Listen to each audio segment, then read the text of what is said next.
Hello and welcome to Python Programming for Beginner series presented by SoftTechBox. In today's video, we will learn about Python syntax, Python commands, and how to declare a variable in Python.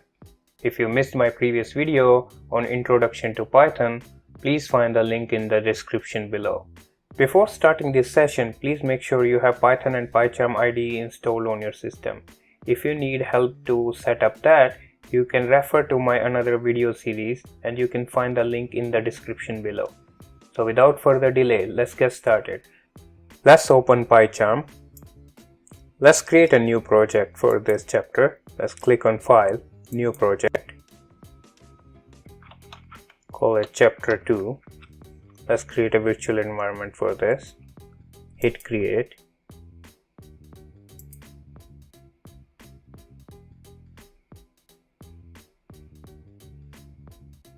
Let's create a new Python file. Click on the project, New Python file. Call it test file.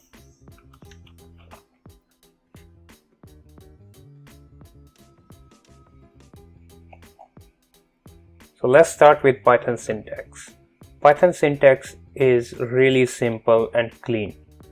Python uses line ending as a new line or end of a statement instead of parentheses or comma. This makes it really clean and easy to understand and easy to type. In fact, Python is just like typing English.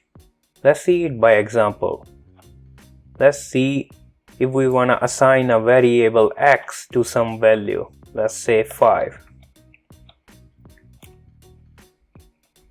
Or a variable y to a string, let's say John.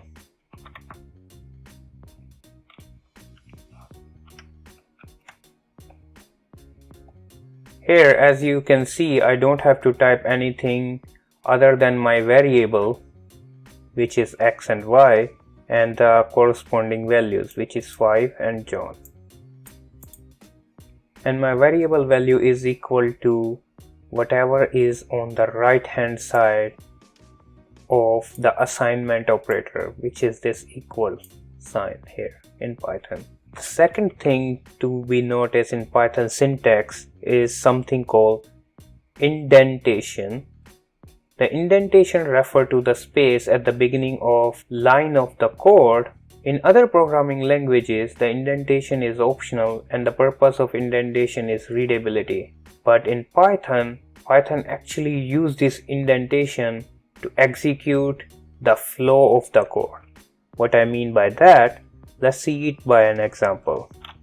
Let's say we want to use a condition if x not equal to y, print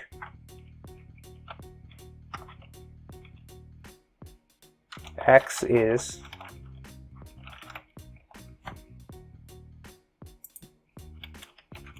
not equal to y. So in this case, you can see the new line starts from here and it represents if the condition is true, this block of code will execute.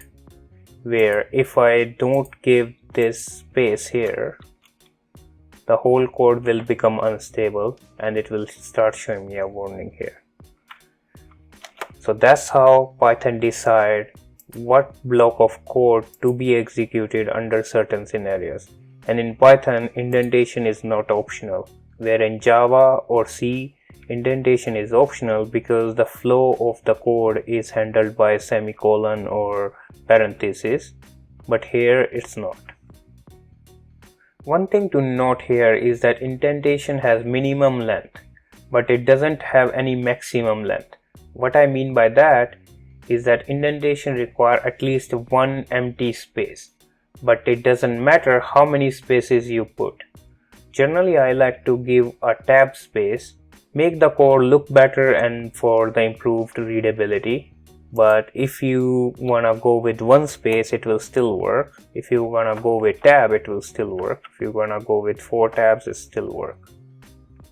Let's move on to the second topic, comments. So what are comments? Comments are just lines of characters which has no meaning in terms of executability of the code, but they are used to explain the code and make the code more readable, and it can also help explain other user what this block of code is doing. They can also help debugging by selectively preventing the flow of the code. So how we can declare a comment in Python? So let's say I wanna say this is a comment line.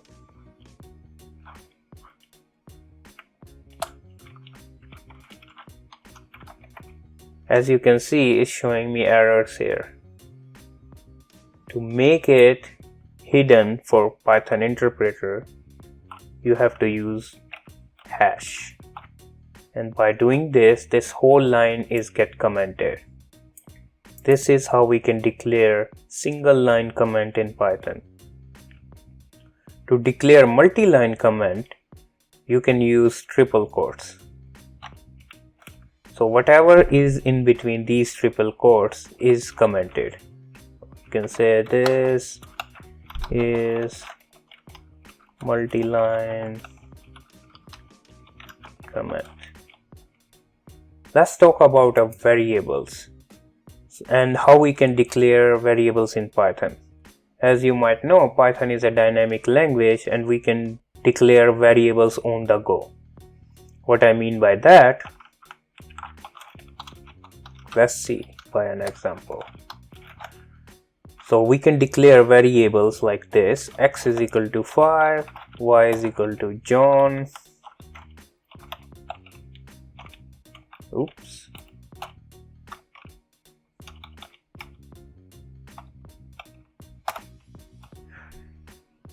With the dynamic approach here, we didn't declare our variables on the top of the program. We can declare it anytime in the program.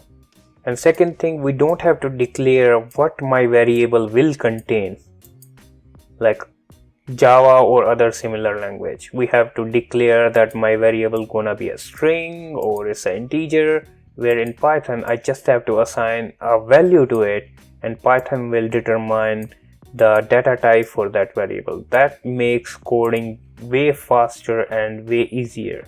In Python, you can also declare multi-variable. What I mean by that, you can define multiple variable in a single line. So you can do like this: var2, var3, and you can assign them with values in a single line, like 5. Let's go with John, and let's call it something, let's say 3.5. So you can also define your variables in a multi-line. Just to keep in mind, there are a few rules while declaring a variable name. A variable name can be all lowercase, uppercase, separated by lowercase and uppercase, separated by an underscore, starting with an underscore, or a mix of lowercase, uppercase and underscores. It can also contain numbers, but it cannot contain the number as the beginning of the character name. So let me show you a few examples. So var equal to 1.5 is a valid variable. Var1 equal to 1.5 is also a valid variable. And if I go with, let's say, V capital, this is also a valid variable. Keep in mind, in Python is a case sensitive language, so var1 and var1 are not equal. You can also declare it like this: var equal to, let's say, 5. You can also use v underscore r equal to 5. Also can be underscore var equal to 5. But if we see here, if I start with a number, let's say 2 var equal to 3.5, or or 3.6, this is an invalid declaration.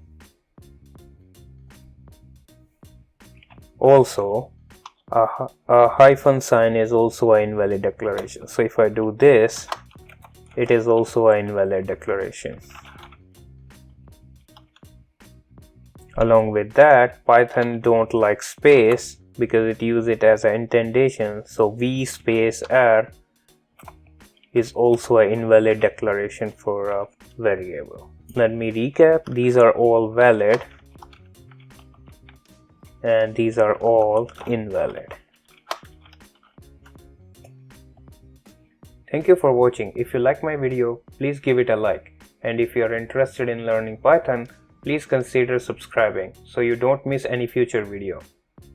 If you have any questions, feedback, or comments, let me know in the comment section below.